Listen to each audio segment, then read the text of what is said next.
পাকিস্তানি দুই ব্যাটারকে বোকা বানালো তাসকিন আহমেদ, চেয়ে চেয়ে দেখলো নাসিম শাহ। বিস্তারিত জানতে পুরো ভিডিওটি দেখুন এবং খেলার সব আপডেট পেতে সাবস্ক্রাইব করুন আমাদের ইউটিউব চ্যানেলটি ও ফলো করুন ফেসবুক, ইনস্টাগ্রাম ও টিকটকে।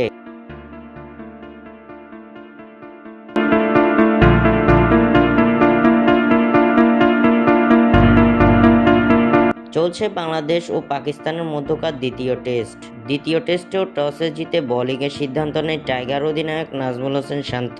এই ম্যাচে এক পরিবর্তন ঘটিয়েছে বাংলাদেশ।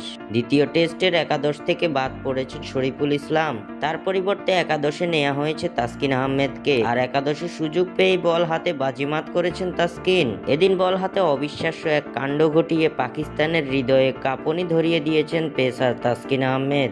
নিজের প্রথম ওভার করতে এসে তাসকিন আহমেদ দেখিয়েছেন অবিশ্বাস্য সব সুইংয়ের প্রদর্শনী। নিজের প্রথম ওভার করতে এসে তাসকিন বারবার আউটসুইং করছিল, যার ফলে স্টাম্পের বাইরে চলে যাচ্ছিল বলগুলো। তাসকিনের আউটসুইং করার কারণে পাকিস্তানি ব্যাটার আব্দুল্লাহ শফিক বলগুলো ব্যাটে না লাগিয়ে ছেড়ে দিচ্ছিল।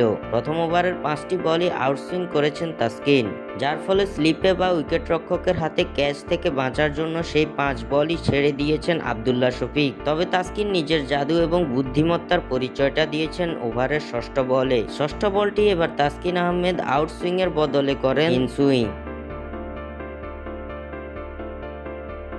যে বলটি চলে যায় শফিকের শরীর ভেদ করে, যা বুঝতে না পেরে বোল্ড আউটের শিকার হন পাকিস্তানের এই অধিনায়ক। তাসকিনের এমন অবিশ্বাস্য বোলিং ও বুদ্ধিমত্তার পরিচয় দেওয়ার জন্য তার প্রশংসা করেছেন কমেন্টেটররা। একই কাজ তাসকিন করেছেন ইনিংসের 43তম ওভারেও। এবার স্ট্রাইকে থাকা সৌদ শাকিলকেও এই আউটসুইং এর ফাঁদে ফেলেছেন টাইগার এই পেসার।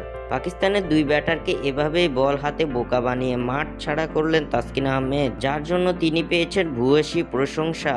স্বাক্ষর থেকে সাদবিন ইসলাম।